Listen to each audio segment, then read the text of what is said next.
Hi, I'm Nat. And I'm Guy. And we're moving studios in a few months, so we got a bunch of different things to do over the next few months.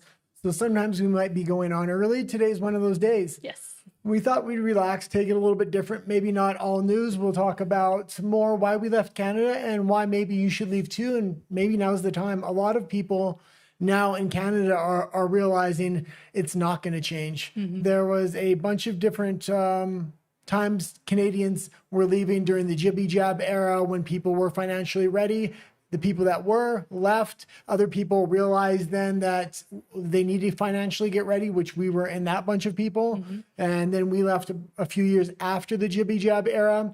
A lot of people thought it would change with the Conservative election. They thought the Conservatives would get in and it looked like it was going to be a landslide election. That didn't happen. That group of people kind of thought maybe we'll give this new guy a shot, and he's even worse than Justin Trudeau was. So now those people that were financially ready are going, and the other ones that realize it's not going to change are currently kind of preparing to leave. And I think you'll see another exodus here. And there's a lot of people that also haven't even realized what mess they're in right now. And they're still, trying to make an effort, trying to save up money, thinking that maybe buying a house is a good idea. But because, for us, we saw it coming for a while, but for a lot of people, they don't know what the actual legislation and what the plans are that the government has implemented. For example, with the whole First Nations and giving land back and winning a lot of those court cases, a lot of people that maybe just bought property maybe don't know that it's on a land where now it won't be managed by the government and it's not theirs. Well, and the Constitution of Canada and the court precedents now on multiple occasions have said it's okay for the government to give back the land to the Aboriginal population, even if it's private land. That court case was just recently set, so that's going to be interesting. There we go. Yes. What else would you? What made you want to leave to Canada? I know we both had the same kind of reasons, but somewhat different as well. Well, it's a long story. Just quickly, Rafa is here. Oh, As fantastic. I predicted. So hello, Rafa. Thank you for being here. Rafa says, well, we have Nat in the Guys show. What a pleasant surprise. Yeah. Well, we're doing this one because we won't be able to do our nightly show today. So we just did it early and more relaxed. But I will have my Spanish show probably on around 9 p.m., 9:30, depending what time we get back. Yeah. Because, as you said, we're moving studios and there's a lot of stuff we have to see. We still don't know where. So. Yeah, and a lot of maybe go back to Canada and the Canadian economy. A lot of people. Well, I thought we were going back to Canada, and I was like, no, I'm never going back. A lot of people say the economy has been in recession for the past 7 or 8 years, and on the ground when you live there, yes, it has for the individual citizen, but by GDP and the financial state of the country, it's only now reaching that recession point because they artificially manipulated numbers and statistics by having mass immigration come into the country, so that inflated renting prices, housing prices, a bunch of different things. But now they're not able to hide those numbers or continue with so much mass immigration, although it does look like in 2027, they're planning another influx of mass immigration. And if Trump gets out of office and a Democrat does come back in for some reason in the States, I think it's going to be a major inflow of immigrants into the country again. But what are some of the reasons you wanted to leave? Well, why don't you go first? Because I've been talking a lot. Well, because I'm still thinking about them. We're kind of improvising today. There's a ton of reasons I wanted to leave, but number one, and I think first and foremost, even if people aren't politically active or they're not paying attention to politics, which is very often in Canada, and that's why the media machine in Canada is like a propaganda machine of the Canadian government. It's completely financed to the tune of billions of dollars, and they basically say what the government wants. That being said, a lot of people aren't politically active, but it's undeniable what's happening economically to the country. The cost of living, whether it's rent, whether it's food, it's the highest in the world right now. It's even higher than New York right now. I mean, you weren't even politically active a while ago, like before the Jibby Jab era, a little bit before that. I was already getting pretty involved in like learning and seeing the news and being able to discern mainstream media versus, independent media and what the actual story is, having to look at multiple sources.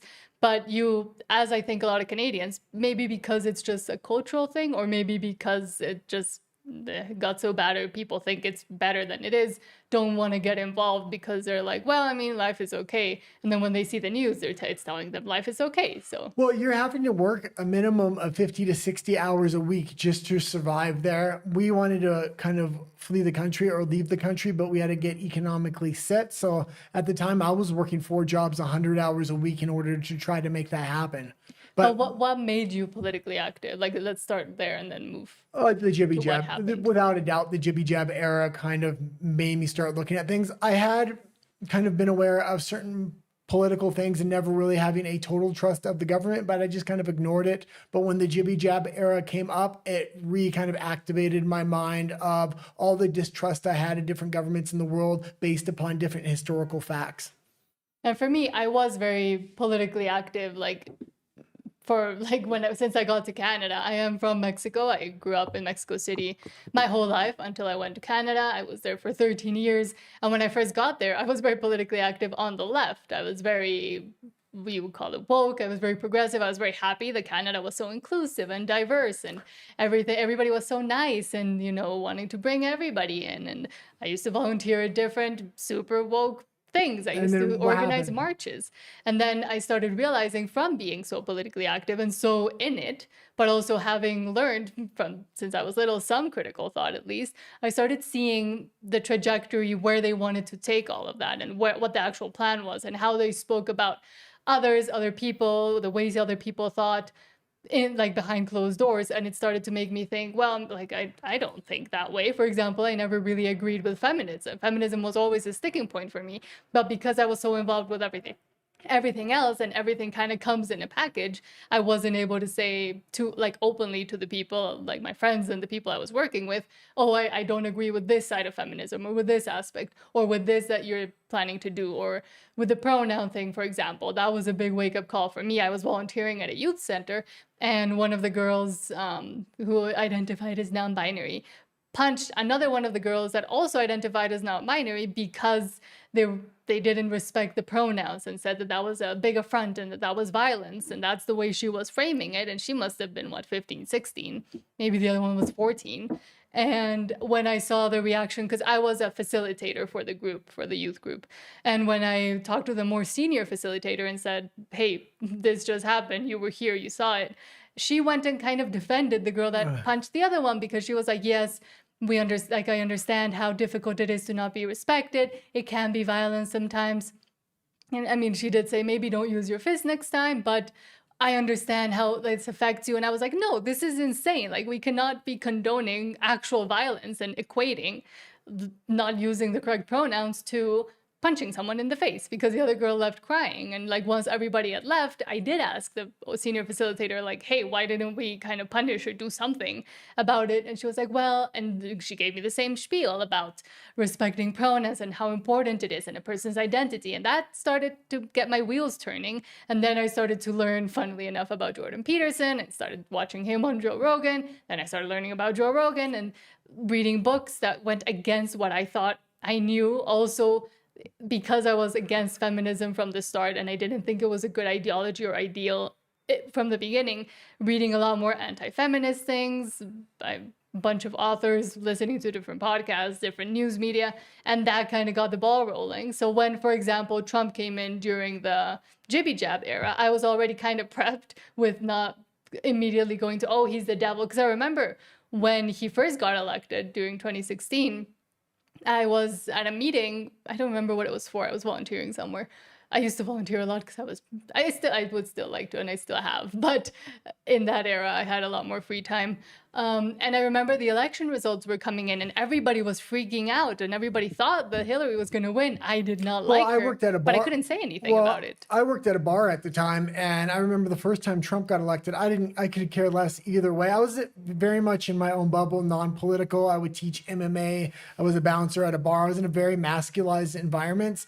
So even when I would see very progressive things, it wasn't in my necessarily little world. So later on, it did become more apparent. But I remember working the bar when Trump first got elected, and the whole bar was in tears. Everybody from the staff that was working there to the people sitting at the bar, the people would come outside, talk to me. I was like, this is nuts. I still wasn't, I didn't know anything about politics at the time. But yeah, I do remember that. And you're the one that actually red pilled me later on and had me question things. And I did start, because for example, met each other, etc., blah blah blah, a while ago. And at the beginning, he was very like non-interested, and I was like, "Oh, look at this, read this," and he was like, "I don't care about news, I don't care." And then when I would talk to other friends of mine, or the ones that still remained after I did my exodus from the insanity, or older people, older friends, and I would say, "Well, or even family members that were back here in Mexico saying." Or other places saying, oh, Canada's getting so crazy, everything's super woke. The university students have kind of, that ideology has taken over and it's going to start to expand everywhere, because I was seeing it, because I was kind of helping it do that initially. And then I tried to backwards, and now I try to do the opposite. A lot of people didn't believe me, and you didn't believe me. You kept saying, oh, that's in the universities, that's just like very localized, it's just the young people, don't worry about it. You're making such a big deal about it, it's just your old crazy friends. Real people aren't like that. But when then you started showing once you. I started becoming politically awakened and started actually realizing what was kind of going on, and the jibby jab era helped, especially being in Canada, because the government was so overly authoritarian. It was absolutely insane. You had to have a vaccine passport to go everywhere. We had fake ones, and you got to hear like, Canada had the most compliance of any country in the world, 93% uptick in jibby jabs. So it became very apparent to me something was wrong here. So I kept digging and more things I seen. Well, that's a lie. That's a lie. That's a lie. The news at night's not telling the truth ever. And I just kind of accepted at face value what they were telling me before. And yeah, it was just a complete awakening. And now realizing that they were moving very fastly towards socialism, and now they're actually, within the next couple of years, I think they're fully going to embrace socialism with a UBI and a bunch of other things. And a lot of people, because there's an apathy. There's like I don't care if it doesn't affect me, but then they don't realize it is affecting them. They just don't say it out loud how it's going to affect them. But Rafa does ask, I wonder what that teacher would have said if the other girl had defended herself and beat up the crazy suspension. Well, no, again, I was volunteering. I wasn't even in one of my like when I used to work at high schools. It wasn't even that. It was like a community center for LGBTQ blah blah blah people, and I was just volunteering because a friend recommended me to go there. And then I also did Girl Guides of Canada, and even there they were a lot more strict. Like I used to help with the programming and stuff, and there, I mean, both of them would have gotten at least some kind of reprimand. But here, I don't know. Like maybe they would have blamed the other girl for saying, oh, you shouldn't respond back to being punched. But Rafa also says, what about guy? I mean, before you turned him into a right-wing extremist, you were just like other Canadians, very apathetic. Like, I do my job, I do what I like, I watch movies, and that's about it. Also, I didn't realize, because I was in such a masculine bubble, because everything I had done was physical and male-oriented jobs, whether it was teaching MMA or doing construction or doing bouncing at night, or once in a while I work on seasonal oil pipelines or seasonal work in underground mines. So, and even the work on sets can be very masculine when it's the physical. Well, it was all masculine careers. So then you made me forget what I was going to say. But then when I started becoming politically aware after COVID, and I had to go back to work, and I had made the decision we needed to get out of the country, but we need to save massive money quick. I thought I would go into the same kind of jobs, but a lot of those jobs just weren't available after COVID. So I got jobs in different career fields. Like I was working as a photographer. I was working in a photo development lab. I was working on movie sets, different things like this. Man, I started understanding like how politically woke everybody was, and how the hierarchy of how the career fields in Canada actually worked. And there was a lot of DEI hiring, a lot of racial discrimination, stuff like this towards white people, actually, which was surprising. And who gets what jobs? Women always have the like higher position jobs, which is also annoying because they become very maternal in how they are bosses. And Rafa also asks, and who did you vote for before, Guy? I didn't. I didn't You were vote. not politically I active. never voted. I never Yeah. voted. And then when I And I decided, think that's what most people in Canada are like. They're the Well- ones that are actually busy doing work. and then when I decided to vote for the first election, I did vote in my first election. Was the one before Pierre Poilievre. It was a gentleman named. He's got gray hair. He was a conservative, but he was really just a liberal. All of his policy. Oh, Aaron Erin O'Toole. O'Toole, yeah. His name was Aaron O'Toole, and he was the only alternative from the Liberals. So I said, well, I'll just vote for him, I guess, because I don't like the policy that's happening under the Liberals. He ended up losing, thank God, because no change would have actually come from him. And I wasn't politically aware enough to understand that he was the exact same. He was just saying he was a conservative, which now I understand that, because in Mexico, that happens a lot. A lot of your conservatives are actually liberals in disguise. Yes. But then Pierre Poilievre came on, and I thought, well, he's no Trump, but he's a lot better than any other candidate in Canada, and he could potentially change the direction of Canada, make it a self-sustaining nation, turn it away from socialism. But he was expected to win in a landslide, and then he lost. So that was like, man, I was glad we had already made the decision to leave at that point, and I'm glad we had prepared for that. Yeah. And I mean, luckily, I am from Mexico and we had somewhere to go. A lot of people have nowhere to go. But being there for 13 years, I also did notice, even when I was still like super hyper woke, more than 9 years ago, I guess now, I did start noticing the decline almost immediately as soon as Trudeau came in. A little bit before, but as soon as Trudeau came in, especially in Vancouver, things just went downhill quick. Like every year, things got worse and worse and worse. It was less safe on the streets. It felt less safe on Well, the let's streets. go You into it a would little see- bit. They completely legalized all drug. That includes heroin, crystal meth, anything like that. So that complete legalization just took people that were homeless, and if they had any mental illness, it just increased it to 100. That brought violence to the streets. The government started supplying free illegal substances Well, legal now. to the people on the street. So it just amplified everything. And I mean, there were those, for example, safe injection sites that came up in the 80s. And at the beginning, it seemed like a good idea. But I mean, we saw how and at some point, I think you thought also it was a good idea, but we've seen how it degraded and how it just keeps perpetuating. Like at some point, you do have to do something about the root issue. You just can't keep putting Band-Aids on everything. And that's what the government kept doing. Not only that, but then with the housing issues. I would disagree with that. I don't even think they were putting Band-Aids on it. They were actually Incentivizing? taking a knife to the open wound and cutting it further open. With every single decision they made. And then when they realized, oh, we can't fix anything in the real world, they start focusing on the online world and online censorship and all kinds of other things. They're protecting the criminals and the immigrants rather than putting their own citizens and the people that would actually grow a society strong. And the security issues, the substance abuse issues, the mental illness issues that just got exacerbated year by year, they weren't really doing anything. And then we also, on top of that, started having a housing crisis, and the housing market bubbled up, and it still kind of hasn't exploded. It's about to, and when it does, it's going to be chaotic. But the government solution... One moment. This is what's going to kind of bring Canada into socialism.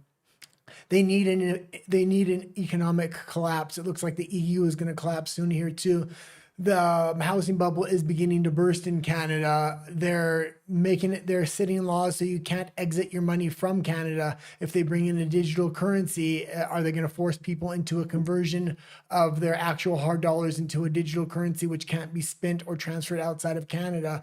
All the legislation has already been set up. So socialism is going to be very easy to implement now in Canada, especially with this government.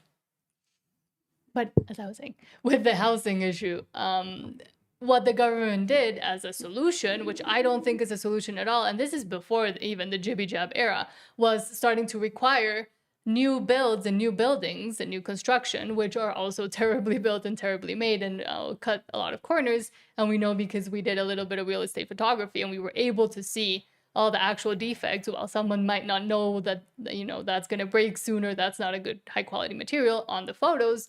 Once you walk in, you can kind of tell how they're building these buildings. Basically, But she's saying they're not built good. Sorry, yes. I was having trouble understanding you. But what they have also done, and one of the kind of restrictions they had, if you wanted to build, you also had to build either within the building or right next door social housing for people that maybe are homeless or don't have anywhere to go. The problem is a lot of those people also have substance issues and or mental health issues. So what you're having Well, was no, the that problem, also brought in a lot of into the downtown well, I core disagree again. and a lot of other buildings. I disagree again because they didn't require separate buildings. They wanted to have people Integration. housed in the same units. Yes. So the same building, For some of which them. would bring down the property value almost instantaneously after 2 years, because you would have drug addicts literally taking over the shared spaces and things like that in these $1 million properties. But because the whole bleeding heart liberal idea is like, oh, we're all a big community, and if they have community, that's all they need. They don't need any kind of treatment. We can't judge them for their circumstance. We don't know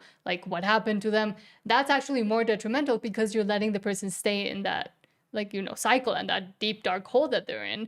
Some of them, because of the substance issues and the mental health issues, cannot be recovered, but some of them might be. And if they got an actual chance to become a human again, this is the way I see it, they would actually be able to be contributing members to society. But if you continue to give the free needles and the substances you being have to give completely legalized, then it's just going to continue. They're going to continue the You way they have are. to build these people back up with small shared responsibility, a sense of worth, and things like this, rather than allowing them to have this victim mentality. Everything's going to be given to them. They have nothing to worry about. You need to slowly build them up again with shared responsibility within But the the community. substance issue is at the root of it all. So that, I mean, having to admit that is one of the main issues aside from mental health, but that is a root cause, instead of, giving out and legalizing it all, maybe having programs to get people off of it, but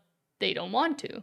And that's also something that worried me because they're on substances, a lot of them can't get this housing that was built specifically for them, because a lot of the housing asks for them not to be on substances or not to cause disturbances, and they end up either getting kicked out or they don't even want to go there because of all the rules that they have to abide by while they live on the street or somewhere else. They're able to essentially have free range and do whatever they want. So the rules kind of prevent them from getting into housing, which makes them also take over the streets. And we did see, not only during the Jibby Jab era, but a little bit before and a lot after, the encampments going up. And I mean, I'm sure you've seen it happening in New York, or you've seen stories about it in LA, but Vancouver, almost none of the parks nowadays are able to be used by the regular citizens. Yeah, they are. To enjoy. I wouldn't exaggerate it. Yeah, I'm they not are. exaggerating. The Yes. dog park we used to take our dog to, I wasn't able to go there by myself at the end. Yeah, but Stanley Park and other places, there's still crime Because there. Stanley Park is the tourist area. But for example, the other one that's by the seawall that we actually did a report on, Yeah. that was completely taken over. Yeah, a lot of parks have been taken over and they're no longer safe. These are the smaller community parks. Which is where actual children would go. the and stuff. government will kind of protect the very large park. Yes, because it's a protected wildlife Be- area as well. And it's for tourism. So But the ones where the citizens would be able to enjoy, a lot of it in East Vancouver, I'm thinking of Commercial Drive as well, Main Street, a lot of those areas also got taken over, not just the downtown core. And those are the areas where people actually do live and would be able to enjoy the green spaces, but now can't. And I think a lot of people think when we say we moved from Canada to Mexico, well, the Mexican government isn't any better. Yeah, I'll agree 100%. The Mexican government isn't any better, but they can't enforce anything. You get a lot of you get a lot of freedom through chaos. They have trouble enforcing everything, and that's intentional. It's no big secret. Organized crime is interlinked with the Mexican government, so they don't want anything to be done in a proper fashion. So it's actually a kind of a good thing. But also a lot of, and I do think people here will be able to wake up a little bit faster because the shift has happened here in Mexico so much faster, imported from the US and from European countries, and all the NGOs that also have come into Mexico to kind of, in my view, they've kind of come into Mexico as a safe haven, or like Latin American countries as well and African countries as well. let's just say like south of the border, for a lot of these places, and establish themselves there and kind of keep the whole charade going and embedded within society here, and then maybe bring it back up to be Europe or the US and Canada again once, things shift to the point where now they might be accepted again. That is what I think that they've been doing, because I did right when we got to Mexico, I realized how embedded, for example, the HRC, the Human Rights Campaign, which is just an LGBT blah, blah, blah advocacy group. I'll be back. Which is just an LGBTQ plus advocacy group, got into Mexico. And I did a whole big report about it. And that was just from me looking on the web, but realizing how embedded a lot of these organizations have become, to the point that now they've opened local chapters or they've just opened ways to manage themselves within other countries and kind of, again, safeguard themselves within those countries. And with the safety issues within Vancouver, a lot of people here in Mexico would also tell me, well, Mexico is so insecure. Aren't you happy living in Vancouver? Don't you feel a lot more safe in Vancouver? We hear it's lovely. We hear police are everywhere. Yes, they're everywhere, but they don't enforce. And or whenever they do catch someone, if there's any inkling of them being some kind of, be it minority or be it going through hard times, they get released the next day. So there's this catch and release system where the criminals, yes, they get caught kind of quickly, but at the same time, they're on the street back again, reoffending again, and they have rap sheets that are super, super long. A lot of cities within Canada, and Vancouver specifically as well, have repeat offenders that are just a few of them, but they're the ones that are causing the most chaos. And we also saw, we got to live near Gastown, which used to be a very touristy place. We had to move from where we used to live because our apartment flooded. And being there, it used to be very touristy, like it's cobblestones. It's one of the oldest parts of the city of Vancouver. And seeing how degraded it had gotten and how the government was essentially not able to do anything. A lot of the businesses closing, a lot of the businesses leaving. Recently, I just read that more and more businesses are demanding the city and the federal government do something about it because of the amount of not only business that they're losing, but the risk they're putting their own employees in, that they keep losing employees as well in the most touristy areas, which have now also been taken over. And not being able to talk about it frankly and discuss the actual problem and actually put blame where it belongs, I think is one of the issues too. You're seeing one of the largest exodus of capital from Canada and Canadian history happen right now. And you're seeing the largest influx of actual Canadian citizens leaving their own country because they can see what's coming. A lot of immigrants that come to the country, they're sold lies and they'll believe those lies for the first 12 months. But even those immigrants are now waking up within 5 to 6 months of coming to the country. I worked with a lot of immigrants with the 4 jobs I had before I left Canada, and where it used to take 2 to 3 years for an immigrant to realize Canada isn't what they were sold. They were waking up within 5 to 6 months now and wanting to go back home, wanting to leave the country. Because they would realize, if anything, the cost of living. Also, the safety issues. Like a lot of them do end up working front-facing jobs where they end up either getting some sort of... Well, then what the big question is, why is this happening? The solutions are very easy. You can simply stop the immigration, start investing in infrastructure projects, start investing in tourism. They can do a lot of things. Canada had the best immigration program in the world for decades, where every other country would kind of study what the Canadians did. And then it recently just went off the hinges. That being said, I kind of forgot what I was going to say. But I mean, also with what they could do, again, one of the easiest ways to get the safety issue under control is to realize what the problems are. And yes, some of it is mental health, substance abuse, but also there's a lot of gangs now within Canada, and nobody wants to talk about that either. Yeah, but it also looks like what's kind of happening is the government wants this collapse to happen. They want all the capital to exit Canada. They want nobody to look at Canada as an investment opportunity. Why? Because then the government's going to come in and start buying stakes in all these companies, and then it's going to be a public-private partnership. We're going to enter socialism. We're going to enter this fascist age where the government are owning a lot of the companies. So it's obvious what the solutions are. They're not wanting to do the solutions because they want this collapse so they can unfold And socialism. also, Canada has a massive amount of debt and one of the lowest GDPs, I think the lowest GDP in the G7. So it's not like they've managed the money well either, but then where did it go? Also, the worrying partnership they also have built throughout the years with China, especially during the Trudeau years. What's Well, happening there as well? Well, it's obvious what's happening. I know, I'm being. Okay. Well, they're collapsing the economy. All this money's kind of disappearing, and then they're going to come in with all this capital to save these businesses by owning a partnership within them. That's where this money, I believe, businesses that are left. This is why I believe this is going. Well, it's not businesses that are left. It's all businesses.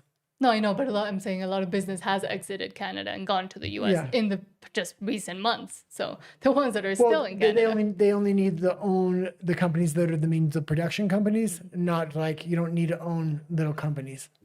So, okay. Do you have anything else? You got way too serious today. Well, I no, thought we're going to be lighthearted and well, yes, but I mean, explaining why we left Canada, I think a lot of people, like it was a serious matter. It took 4 years of effort of working a bunch of jobs, saving up enough, figuring out what we were going to do, then also getting the means to do what we wanted to do once we exited. But for example, with the security issue, a lot of people really just don't believe me here, and don't roll your eyes at me. You're on camera. Yeah, I know, but you keep security. We've made the point. I know, but for me, that was one of the main reasons. Yeah. And also the way the government was conducting itself and the legislation that had been passed and would be very hard to, get rid of, while when you try to explain it to the citizens, they don't get it. They don't understand, or they don't care. They're like, oh yeah, whatever. I mean, Facebook is leaving because they can't put the Canadian news because the Canadian news wants Facebook to pay them. So the apathy was also something I didn't feel like I could live it with. The whole cost of living issue, starting a family, trying to even buy anything, be it a car or a house or anything that you would require to start, building a life. You'll own nothing and you'll be happy is a slogan of the World Economic Forum, but it's actually being implemented in Canada, and they're not hesitating. Even when Trump came in and he's trying to put pressure on Canada, they're still going with the full rollout of you live in these pods, you'll eat bugs. There's going to be a carbon tax. They don't want you to have a vehicle. They're trying to phase out vehicles, or at least motorized vehicles. Gas-powered vehicles, which is insane. But, because I never get to my point about the security and safety issue. Okay, go ahead.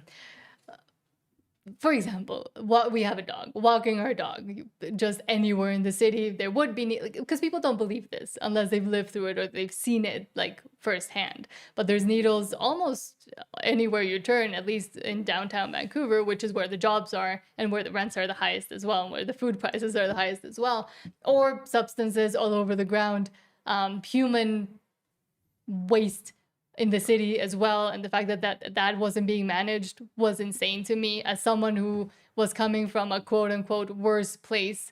The fact that I would come to Mexico and see how much nicer it looked and how much happier the people were as well.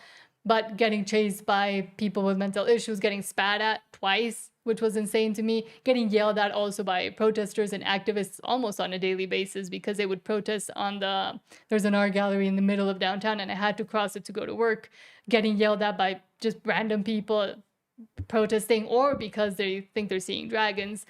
All of that builds and builds and builds, and while they sell it to you, and they sold it to me when I did go to study there and then stayed to work, they sell it to you as this great opportunity, one of the best countries to live in, the quality of life is insane, you will want to start a family, you will want to stay here, you will want to contribute to the economy. And now and it's sad, I talk about it so much because it's sad to me that I did envision my life and myself staying there, and how it would get improved and better. And the fact that it's gotten to the point where I was like, no, never again. I don't want to go back there. I think it's sad as well, because you plan out your life and you think you're going to be able to do this and this by this and this age, or be able to, get a good job, etc. And it's just impossible. And I think because for everybody. Yeah. Go ahead. Nothing. That was it. Okay. Do you have anything else? Well, you haven't really talked much on your end. I'm just why you listening wanted to to leave. Yeah, well, for you're a female, so I can understand those are the security issues. For me, I know how to protect myself. I was in shape. I used to teach MMA, so security wasn't as big as an issue for me. I was worried about you when you would go out by yourself and stuff like that, though. But for me, I had grown up a lot of my life in the U.S. I was born in Canada, but lived in the U.S. for quite a while, and then moved back to Canada. And I had a taste of what different kinds of freedom was, whether it was financial freedom or freedom of speech, things like this. All these freedoms that I took for granted in the States were just, they said they had them in Canada. And when I first moved there, it seemed like I had them. But as soon as the government wanted to take them away, it was like that. They were able to take them all away. And that was my big reason for wanting to leave. I just didn't feel free at all. Mm-hmm. And you never know what could come down the pipeline or what new crazy ideas they can cook up and then legislate and then just start enforcing pretty quickly. And we, again, saw it specifically with the jibby jab era, but with speech, pronouns, a lot of other, like transitioning minors, a lot of other subjects as well, where, I mean, everybody votes the same way within the legislature and within the people that are able to pass those laws. And then nobody contests it almost. And the ones that do either get pushed away or censored or lied about. Well, even press freedom, like in the States, at least you had CNN and then you had Fox News to counterbalance it. So that even if you say that it's a uniparty and they have a lot of the same talking points, that it was still two ideological different points of view. In Canada, there's just the liberal consensus point of view, and that goes throughout all mainstream media. And there is no Fox News in Canada, or there is no other point of view. You'll have to try to find it on social media, which it's definitely throttled and it's hard to find that. And if you're not politically active, you're never going to find that. Yes, I was able to find that stuff later on. But if you're just a casual person that's not involved in politics, you're never going to hear an alternative point of view other than the government's point of view. And also with the censorship issue, there's social censorship that has been ingrained into the people, be it because they have bought into this whole lie that they themselves as Canadians are nice and like Canada's always nice and always says sorry and always says please and thank you, etc. But talking to people or even trying to bring up some of these like things we don't talk about issues, you can see how they self-censor. For example, with the pronouns thing, a friend that lived in Canada, that I have in Canada, was telling me, and I was still there because she knew I spoke about these kinds of things. She would tell me, oh, at work, they're making us like do this whole pronoun thing before anybody speaks on like Zoom meetings, or we're also now having to do the, what's it called? Land acknowledgement, where you acknowledge that the land is unceded territory from First Nations. And she said, I mean, I don't really want to give my pronouns out or put it in my email. And I said, well, just don't. And then she said, well, I can't do that. But it's a purity test. Yes. So you lose your job or you'll be blacklisted within the career. But then people start believing it and start having this cognitive dissonance of, oh, I can't even say anything because that makes me a bad person or a racist or a sexist or a homophobe. So they start self-censoring to the point where they're believing it, and that's why they all act like sheep, in my opinion. That's one group. And that is a large group of people that are generally progressive fall into that group. But then there's the other group, the group that doesn't want to do it. The problem with that group is all this stuff is already legislated in. You have to give land acknowledgements. You have to give pronouns. If you recognize somebody by the wrong pronoun, you'll be given a $25,000 fine. So people that actually try to stand up against the system, a lot of people don't realize a lot of this stuff is legislated into effect in Canada, and there are major repercussions for stepping outside of line, and they will make examples of you there. And that's what I'm saying with what was worrying is that they were legislating it and nobody almost was trying to stand up against it. And when they would, like maybe Pierre Poilievre and even worse, Maxime Bernier, they would get either completely shunned as even a political opponent or just not listened to, or they wouldn't be able to get enough votes, or they wouldn't be able to get enough quorum to go against what they were trying to legislate. Yeah, well, how they would do it is they would quietly legislate it into law, but never enforce it for the first year or two. Then they would try to look for the perfect court case to set the precedent. Once one or two precedents was set, they would simultaneously be trying to manipulate social behaviors through the mainstream media and things like this. And then they would finally have the hard implementation probably about 2 to 3 years after they had the first legislation put in effect. The same thing is going for digital currency. Now, all this stuff has already been quietly legislated into effect. They just haven't implemented a lot of these policies. And So- because the news doesn't fully report on it or even report on it at all, most people that even are, informed by the TV or by whatever they read on the newspaper or even on social media, but from the correct sources or the trusted sources, never really understand that this happened a while ago, but that the effect they might feel is 2 to 3 years, and by then they've completely forgotten about it. they're really building a prison up around Canada right now, and the people that are that don't leave have a real chance of being trapped inside this modern day prison, this socialist society that's going to be built that will quickly go into communism and things like this, that they just think, oh, it can't happen, we're a liberal democracy, this and that. That's not the case. All this legislation has been passed, and it's only going to take a few catastrophic or a few social situations like a jibby jab era or a financial collapse, things like this. And what really made us want to start speaking up was the Jibby Jab era and the Freedom Convoy, and how brave a lot of those people were, and the movement that started as well, because we did start going to the protests and trying to film some stuff and then give our experiences, at first not on camera because we didn't know how to be on camera. I mean, we're still learning, but that also kind of motivated us more and more to start to speak up, because I was looking around and saying, well, nobody else is saying these things except for this small group. And the only way to kind of fully really support, is to speak up yourself as well. And even if you have to become a pariah or somebody that is not well liked at work or whatever, that was more important than continuing with perpetuating the lie, even though you know that you're living a lie. Yeah, and me as a man, when I say I grew up in the States and I just took all these freedoms for granted, those freedoms were really ingrained into me as red lines that you don't step over. One being freedom of speech, my freedom of movement. They're starting to have climate lockdowns in Canada. Parental, what do you call it? Rights. Yeah, parental rights, things like this. Because I was thinking, oh, well, I want to have a kid. And then I was like, I'm looking around and I'm like, parents don't have any parental rights in Canada. They'll take your kids from you like that if you identify your kid by the wrong pronoun or you do something out of line that the government doesn't deem acceptable. And what the government doesn't deem acceptable is really normal behavior.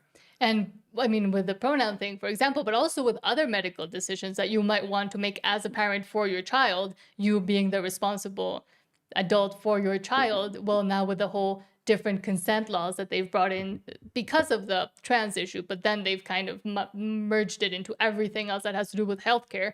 Now you as a parent cannot make decisions without the consent of your child. Your child might also be coerced by other entities because they spend most of their days at school, for example. So what are the teachers telling them? What are they learning at school? What is the school nurse or even the school doctor, if that ever does get implemented fully, telling them that they should do or not do, that would benefit not you as a parent or him as a child, but the government? Yeah. And I mean, the Canadian government is aligning themselves more and more with the EU, and the EU is headed in not a good direction. Economically, they're flatlined. Where they're going to get energy to grow their economy if they want to rebuild this thing, they're going to have to import it from the US and Canada. It costs a lot more to do that. And then manufacturing doesn't become effective. Also, it looks like the EU is pushing for war, and Canada is aligning themselves very closely with the EU and wanting to put up money and troops for this potential war that's going to happen. Typically, Canada was a country that wouldn't have a draft. If this war does happen, I wouldn't be surprised if Canada did have a draft. Mm-hmm. But I don't know how many people would actually, a lot. No, but a lot of them would try to escape, because I don't know how many people that would actually be of fighting age and available to fight or able to fight or go into war would want to do so for the Canadian government. It's not an easy country to escape from. That's the issue. You have the U.S. border, which is being militarized now. So even if people are going to want to leave, where are they going to leave to the U.S., which may also do a draft at that point. So it's going to be very hard. It's not like And what happens with Canada and the legislation and how they're able to implement a lot of these things. Canada does have a sort of constitution, but there's also the Charter of Rights and Freedoms, which is where rights like free speech, etc., freedom of movement lie or are. The problem is that they do lie because in a lot of the clauses within the Charter of Rights and Freedoms, there's the Notwithstanding clause. notwithstanding clause. Yes, I was going to say a different clause. The notwithstanding clause, which means, yes, you have the freedom of speech, unless, like, notwithstanding this and this happens, then we're able to, step in and do our government thing. And that and not became clear during the Jibby Jab era. Not just that, they have the right to completely take away your freedom of speech and other things with this notwithstanding clause, but they're also putting counteracting legislation into effect, like hate speech. They're legislating hate speech. So hate speech trumps free speech. Yes. And the measures that can be enacted if and when that happens can also change quickly and be legislated in quickly and very quietly. And then people don't know, they say something wrong, and we have England all over again. And with the whole, it's turning socialist or basically a socialist already, a lot of the services that you would expect that come, or the benefits that come with living within a socialist society, if you think that way, I don't think there's any. But for example, healthcare. The healthcare system has completely collapsed. There's no way to get a doctor's appointment. There's no way that they have enough doctors or nurses, a lot of them quitting during the Jibby Jab era because it went like having to forcefully be mandated what to do with your own body as you're trying to heal others was not okay with a lot of people. So they either were fired or they quit. So now that number was reduced. But even before that, the system was already collapsed and they don't know how to manage it. So why are you giving all of this, all your healthcare over to a government that hasn't and doesn't know how to manage it properly? Well, you're paying all this taxes and they're not giving you any services in return. And they're giving all this billions and billions of dollars to Ukraine to implement this war that they want to send Canadian arms, Canadian soldiers, and just over there to fight this thing. And it's crazy. And it's not just that, but they send so much money out to causes outside of the country, which the country needs to be fixed first before you can help somebody else. Yeah. And in Canada, you can't get a doctor's appointment. You can't even get a family doctor, which is who is supposed to check you every so often and then refer you to a specialist. And yes, it is all covered by the taxes you pay. But now you can't get to a family doctor. So you don't have that trust already built with that one doctor or with that one person who then refers you and does know kind of what's wrong with you. You end up having to go to clinics or like walk-in clinics, just see whoever you can, or the emergency room because that's the only one that will take you. And then you have to wait 6-7 hours. There's a triage system, which I understand is necessary. But at the same time, it also leaves a lot of people who might not be visibly like dying, but who might have more serious stuff going on with them. And there are people passing away in emergency waiting rooms because maybe they were misdiagnosed or they didn't play up their symptoms as much, which I don't think is a good system to have in the end. Well, most people that actually need Medicare or dental care come down to Mexico from Canada. So they'll just plan the vacation when they're down here.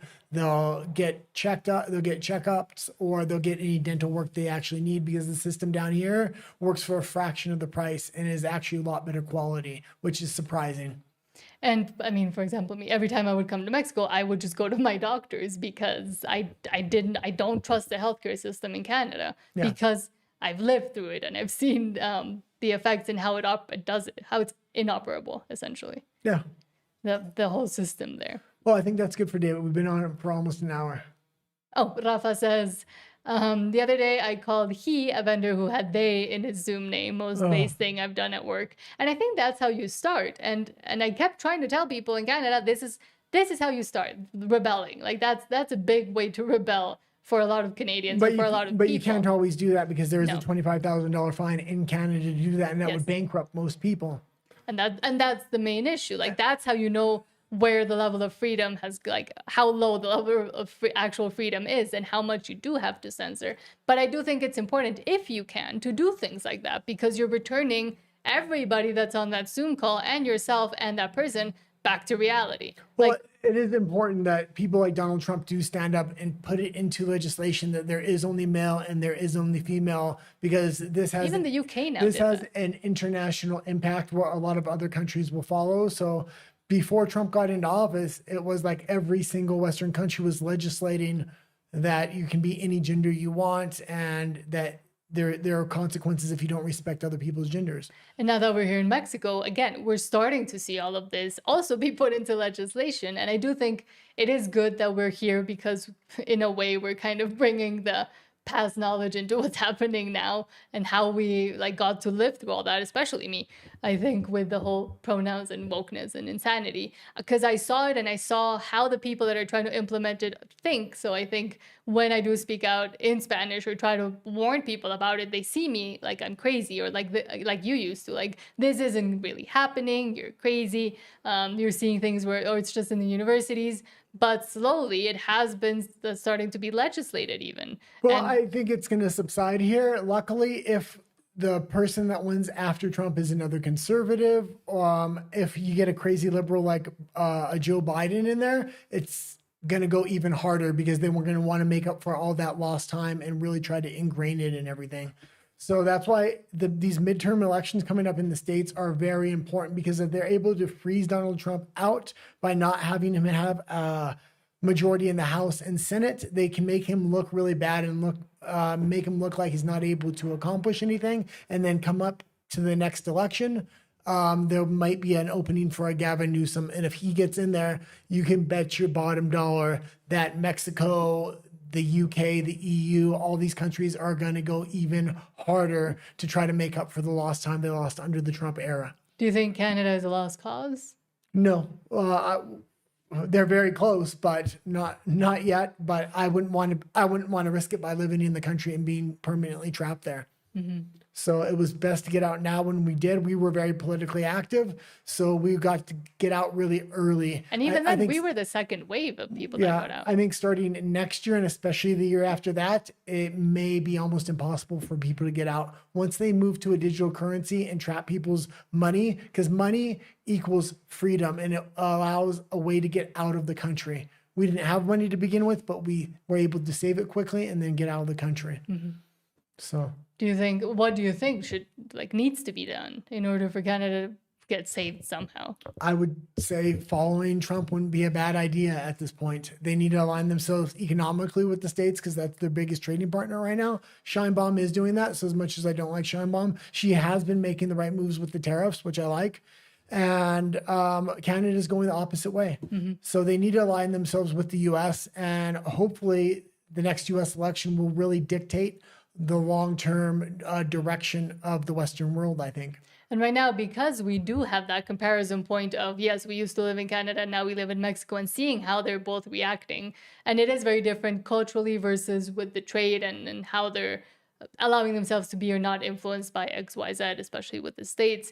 We have that comparison where we can say, well, Canada is doing all of this wrong. And Mexico, as much as we don't like the social policies, myself maybe, and a lot of the financial and economic ones as well, but at least they are having some sort of talks.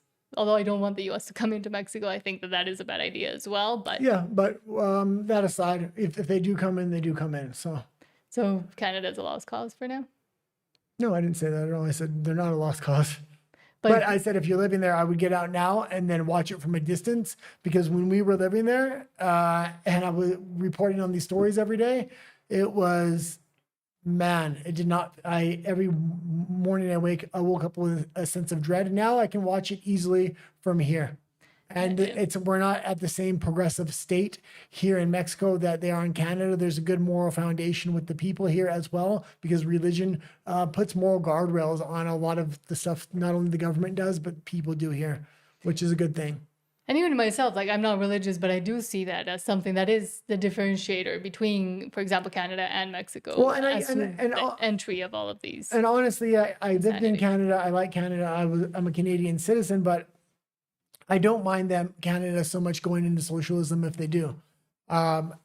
Different countries can try different systems. If they want to do that, that will set an example for all these other countries not to go in that direction. So hopefully it would be bad for the people that are stuck in that system, yes. But yeah. So, and I think it is hard when you're there and when you're living through it, if you don't realize, but even if you do, having to grapple with the fact that it's, number one, it's not what you thought it was. The cognitive dissonance is very strong, at least at the beginning, and then trying to figure out what the hell you're going to do. But if you do start noticing the pattern, do start realizing it, You really the best need- thing you can do is to just start working to not be there when it happens. You need to realize that the legislation that has already been passed in Canada but hasn't been implemented, it is far-reaching and it will change the society once they implement it. They're really waiting for an economic downfall and then they can implement a lot of this stuff. So if you're there, my best advice is to get out now while you still can. But for example, what would you say to people that say, oh, but my job, oh, but how am I going to feed my family? Oh, I don't have the money. I had to change everything in order to leave the country. All my jobs are physical. I guess it was a blessing. My back went out, so I knew I was going to have to change careers anyway. I could still do those physical jobs for a little while longer. That's how I was able to save the money. But when knowing I was going to have to change my career, I thought something I could do remotely. So that was why I went into YouTube and film and building a small production company. So I would say start trying to figure out a career you can do remotely. Yeah. And also And for save me, money. it's for people that say, oh, but my job, my family, how am I going to sustain or be able to, keep them eating and living? Is that situation that Canada might be going into, and the current one that you're already in, the cost of living crisis, the safety issues in some sense, is that really living? Is having to work 24/7 essentially to even be able to afford the bare minimum? Is that already are you actually living, or are you just pretending and just continuing on the grind because there is no other way to do it? Yeah. And we've kind of set That's up. not life. And we've kind of set up permanently here in Mexico. I'm not planning to go back to Canada for any reason. That being said, you can leave Canada and plan to go back there one day, but watch it from afar if it self-destructs, or if they're able to turn around by maybe having a conservative government come in there and be self-sustaining again and really turn things around. That would be great. Then you can go back, but it's not fun watching it self-destruct from within. We were there and I didn't like it at all. Yeah. And it wasn't even nearly as bad then as it is now. So I can only imagine if people want to get out but don't know how. And it wasn't easy. It was like No. you working 4 jobs, me working 3, was a 24/7. it was a We didn't 4-year see each other for a long Yeah, time. it was a 4-year plan we made to get out of that country. Yeah. And that was with friends and connections within Mexico City. So we moved to a city, we had a bit of an easier time doing that. So I would even recommend, if you're thinking about going somewhere else for a little while to see what happens with Canada, go somewhere where you have connections, even if it's not your most ideal spot. Or 'Cause it will your help. closest connections, because in the end you can just build that up as you are there and as you go. But again, I don't want it to sound like we're saying, oh, we just left, it was so easy. It was not, but it was the important decision and the opening of eyes that I think a lot of people are on the verge of having, but are too scared because of, again, what if I lose my job? What am I going to do? Blah, blah, blah. Yes, it takes a long time. It's not easy. And but my thing was, I do want to have kids, and it was coming to that age and that time where I want to have kids, and I'm not going to have them in Canada. Period. I just ideologically disagree with the Canadian government on too many things. And also, how do you afford that? Yeah. Even if we worked for 4 years and used that money to save up for a family, a house, a car, it wouldn't have been enough, not nearly enough. The government's going to raise your kids rather than you, because you're going to be working just to try to survive there. Exactly. And yeah, the school is just going to take them and indoctrinate them, and then you're going to wonder how you didn't raise a kid like that. But it was because the government raised your kid more than you did. And Rafa says, now tell me what I can do to leave Mexico. I would actually say, funnily enough, as doom and gloom as I sound both in English and when I talk about it in Spanish, I talk about it with such passion and fervently, because I do see a way out, and I do see that there's enough people here in Mexico that could make a change, but they have to stop leaving. That's exactly, people do keep leaving to find a better opportunity or a better job or more money. But I don't think right now at this moment, the places most people are thinking of going to, like Spain, for example, there's a lot of Mexicans leaving to go to Spain or Europe or Canada. Well, even the US, I would say, is different, but it's harder as well. I would say it's not even worth it, because the life and the situation you're gonna find there, number one, is not what they sell to you, but number two, the opportunities you've been promised or you envision are not there. Well, They just don't want to admit it. a lot of these Western countries are trying to take immigrants from poor countries and float their GDP and float their society, but their societies are crumbling, and pretty soon it's going to be obvious, even to these people from these nations, that it's not worth going there. And when that happens, you're going to see a lot of people staying in their home country and making their own country better. You're not going to, these other countries aren't going to be able to take your hardest working people, the people of military age, your military or your construction worker age, people, your tech industry people aren't going to leave. And then Mexico will become a lot stronger, a lot better. And with the alignment they do have with the US, if the US continues to go in the right direction, and whether you think Trump's plan is going to work or not, if it does end up working, it could be great for Mexico. And even if Trump's plan doesn't work, yes, it's going to hurt Mexico, but they can realign with China if they want.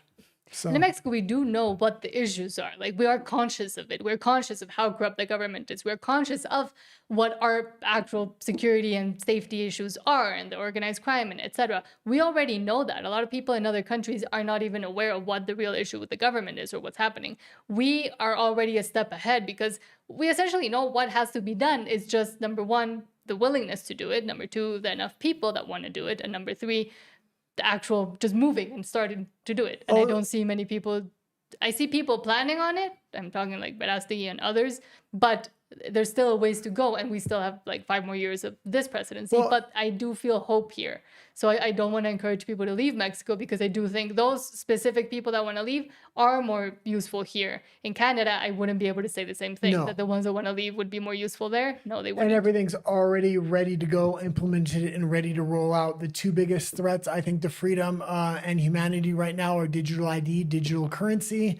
Canada already has all that legislated and ready to go. In Mexico, it's going to be extremely hard to roll that out. Even when they roll that out, they're going to make it seem like they're rolling it out, so they're complying with the US, but there's going to be all kinds of ways around it. It's not really going to work because organized crime here does not want to be identified, and they want to have their money in actual value, not a digital currency.